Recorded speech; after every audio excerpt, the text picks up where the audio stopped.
పల్నాడు వేదికగా సీఎం చంద్రబాబు కీలక వ్యాఖ్యలు చేశారు. హింసకు పాల్పడే వాళ్లను, సోషల్ మీడియాలో తప్పుడు పోస్టులు పెట్టే వాళ్లను సహించేది లేదని హెచ్చరించారు. అదే సమయంలో ఎలాంటి లక్ష్యాలతో ఈ ప్రభుత్వం ముందుకు వెళ్తుంది అనే విషయాలను స్పష్టంగా వివరించారు సీఎం చంద్రబాబు. పల్నాడులో హింస పోవాలి, అభివృద్ధి రావాలి, ఉపాధి రావాలి, సంపద సృష్టించాలి. నేను రాయలసీమలో ఫ్యాక్షన్స్ నిర్మోహమాటంగా అణిచివేశాను, కానీ పల్నాడులో మాత్రం ఇటీవల కాలంలో మీరు చూశారు ఎంత ధైర్యం అంటే, నాలాంటి వాడు కూడా మాచర్లకు రాలేకపోయావంటే ఎంత దుర్మార్గులో, ఎంత రాక్షసులో, ఎంత అజమో దీన్ని బట్టి మీకు అర్థమవుతుంది. నేను మంచికి మంచిగా ఉంటాను తప్ప ఒకవేళ దారి తప్పిన వాళ్ళకు మాత్రం వాళ్ళందరి పట్ల మాత్రం చండ శాసనుడుగా ఉండి తాట తీస్తానని చెప్పి కూడా నేను మీకు తెలియజేస్తున్నా.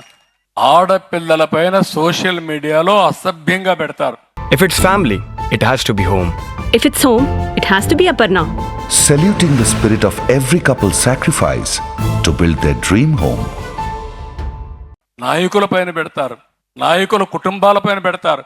మాట్లాడితే ఇష్టానుసారంగా మాట్లాడతారు. ఏం పెడితే ఏం చేస్తారంటారు. అదే చెప్పా, పెడితే తాట తీస్తాం. ప్రజలు అనుకుంటే ఏదైనా సాధ్యం. ఎవరైతే విర్రవీగి నన్నేమీ చేయలేరనుకుంటే కాదు, కర్రు కాల్చి వాత పెడతామని చేసి చూపించింది మీరని చెప్పి కూడా నేను మీకు తెలియజేస్తున్నా.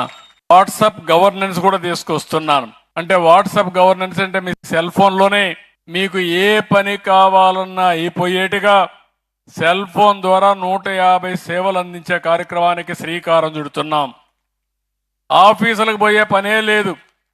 దర్జాగా మీ ఇంట్లో మీరు కూర్చొని మీ నేటివిటీ సర్టిఫికేట్ కావాలన్నా, క్యాస్ట్ సర్టిఫికేట్ కావాలన్నా, మార్కులు కావాలన్నా అన్నీ కూడా డౌన్లోడ్ చేసుకోవచ్చు.